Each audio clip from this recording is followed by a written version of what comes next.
ನಾವು ಈ ಮುಂದಿನ ಹಂತದಲ್ಲಿ ಈ ಬಯೋಚಾರ್ ಡ್ರಮ್ ನಲ್ಲಿ ಬಯೋಚಾರ್ ಜೈವಿಕ ವಿದ್ಯುತ್ ತಯಾರು ಮಾಡೋದು ಹೇಗೆ ಅನ್ನೋದನ್ನ ನೋಡೋಣ.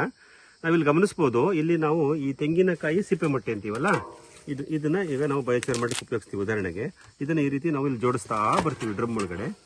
ಮಧ್ಯದಲ್ಲಿ ಈ ತರ ಸೆಂಟರ್ದ ಒಂದು ಹಗುರವಾದ ಪ್ಲಾಸ್ಟಿಕ್ ಕೊಳವೆ ಇಟ್ಟಿದ್ದಾರೆ. ಚಂದ್ರಶೇಖರ್ ಸರ್ ಹೇಳ್ತಾರೆ, ಇದು ಚಿಕ್ಕದಾಗ ಒಂದು ಪ್ಲಾಸ್ಟಿಕ್ ಕೊಳವೆ ತಗೊಳ್ಳಿ, ಜೋಪಾನಾಗಿ ಹ್ಯಾಂಡಲ್ ಮಾಡಿ, ತಳನ ಕುಟ್ಬಿಟ್ಟು ಹಾಳು ಮಾಡ್ಬಿಡಿ, ಕಿತ್ಕೊಂಡ್ಬಿಡುತ್ತೆ ತಳ ಅಂತ. ಸುಮಾರಾಗಿ ಇಟ್ಕೋತೀವಿ. ಈಗ ಇಟ್ಟು ಸುತ್ತ ನಾವೀಗ ಸಿಪ್ಪೆ ಮಟ್ಟೆ ತುಂಬ್ತಾ ಬರ್ತೀವಿ. ಕೊನೆಗೆ ಇಲ್ಲಿ ತನಕ ಸಿಪ್ಪೆ ತುಂಬಿದ ಮೇಲೆ ನಮ್ಮ ಈ ರಂಧ್ರ ಇದೆಯಲ್ಲ ಮಿತ್ರರೆ, ರಂಧ್ರದಿಂದ ಒಂದ್ ಸ್ವಲ್ಪ ಕೆಳಗಡೆ ತನಕ ಇದನ್ನ ತುಂಬಬೇಕು. ಇದು ತುಂಬಿದ ಮೇಲೆ ಇದನ್ನ ಜೋಪಾನಾಗಿ ನಾವು ಎತ್ತು ಬಿಡ್ತೀವಿ. ಅವಾಗ ಹೆಂಗ್ ಕಾಣಿಸುತ್ತೆ ಅಂದ್ರೆ, ನಮ್ಗೆ ಸಿಪ್ಪೆ ಮಟ್ಟೆ ಎಲ್ಲ ಕೂತಿರುತ್ತೆ, ಮಧ್ಯದಲ್ಲಿ ಒಂದು ಕೊಳವೆ ತರ ನಿರ್ಮಾಣ ಆಗಿರುತ್ತೆ. ಅವಾಗ ಅದೇನಕ್ಕೆ ಬೇಕು ನಮ್ಗೆ ಕೊಳವೆ ಅಂತಂದ್ರೆ, ಸರ್ ನಮ್ಗೆ ಎಕ್ಸ್ಪ್ಲೇನ್ ಮಾಡ್ತಾ ಇದ್ದಾರೆ, ನಮ್ಮ ಕೆಳಭಾಗದಲ್ಲಿ ರಂಧ್ರ ಮಾಡಿದೀವಲ್ಲ, ಅಲ್ಲಿಂದನೂ ಸ್ವಲ್ಪ ಆಕ್ಸಿಜನ್ ಸಪ್ಲೈ ಆಗುತ್ತೆ. ಉರಿ ಚೆನ್ನಾಗಿ ಉರಿಲಿ, ಬರ್ನಿಂಗ್ ಚೆನ್ನಾಗಿ ಆಗ್ಲಿ ಅನ್ನೋ ಉದ್ದೇಶಕ್ಕೆ ಇದನ್ನ ಮಾಡಬೇಕು ಅಂತ ಹೇಳ್ತಾರೆ. ಸೊ ಹಾಗಾಗಿ ನಾವು ಎಷ್ಟು ಬೇಕೋ ಅಷ್ಟನ್ನು ತುಂಬಿಟ್ಟು ನಂತರ ಈ ಕೊಳವೆನ ಎತ್ತುಬಿಟ್ಟು ಇದನ್ನ ಫೈರ್ ಮಾಡ್ತೀವಿ, ಸಾಕಾಗುತ್ತೆ ಅನ್ಸುತ್ತೆ.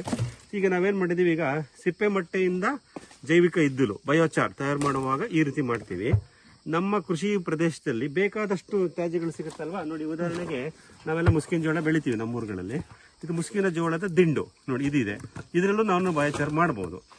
ಇದು ಅದೇ ರೀತಿ ನೋಡಿ, ಇಲ್ಲಿ ಅಡಿಕೆ ಸಿಪ್ಪೆ ಇದೆ ನೋಡಿ, ನಮ್ಮ ಅಡಿಕೆ ತೋಟದಲ್ಲಿ ಸಿಗತಕ್ಕಂಥ ಸಾಕಷ್ಟು ಅಡಿಕೆ ಸಿಪ್ಪೆ, ಇದನ್ನು ಬಯೋಚಾರ್ ಮಾಡಬಹುದು.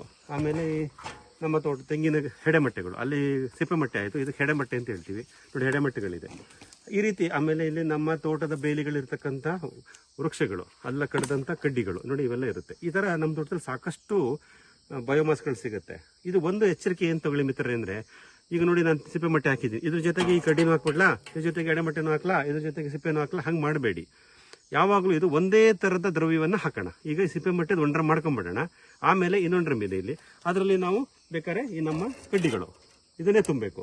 ಇನ್ನು ಅಥವಾ ಆದ್ಮೇಲೆ ಈ ಬ್ಯಾಚ್ ನೆಕ್ಸ್ಟ್ ಬ್ಯಾಚ್ಗೆ ಬರೀ ಹೆಡೆಮಟ್ಟೆಗಳು, ಅಡಿಕೆ ಸಿಪ್ಪೆಗಳು, ಈ ರೀತಿನೇ ಮಾಡ್ಕೊಳ್ಳೋಣ.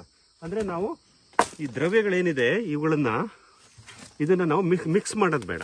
ಒಂದು ಬ್ಯಾಚಲ್ಲಿ ಸಿಪ್ಪೆ ಮಟ್ಟೆ, ಒಂದು ಬ್ಯಾಚಲ್ಲಿ ಇದು, ಆ ತರ ಮಾಡ್ಕೊಂಡು ಬರೋಣ. ಯಾಕೆಂದ್ರೆ ಅವು ಇದ್ದಿಲಾಗುವಂತಹ ಒಂದು ಟೆಂಪರೇಚರ್ ಪಾಯಿಂಟ್ ಅಂತ ಹೇಳ್ತೀವಿ, ಅದು ಬೇರೆ ಬೇರೆ ಇರುತ್ತೆ.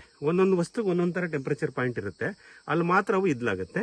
ಹಾಗಾಗಿ ವಸ್ತುಗಳನ್ನ ಹೇಗೆ ಬಳಸಬೇಕು, ಹೇಗೆ ತುಂಬಬೇಕು ಅನ್ನೋದನ್ನ ಈ ವಿಡಿಯೋದಲ್ಲಿ ನೋಡಿದ್ದೀವಿ.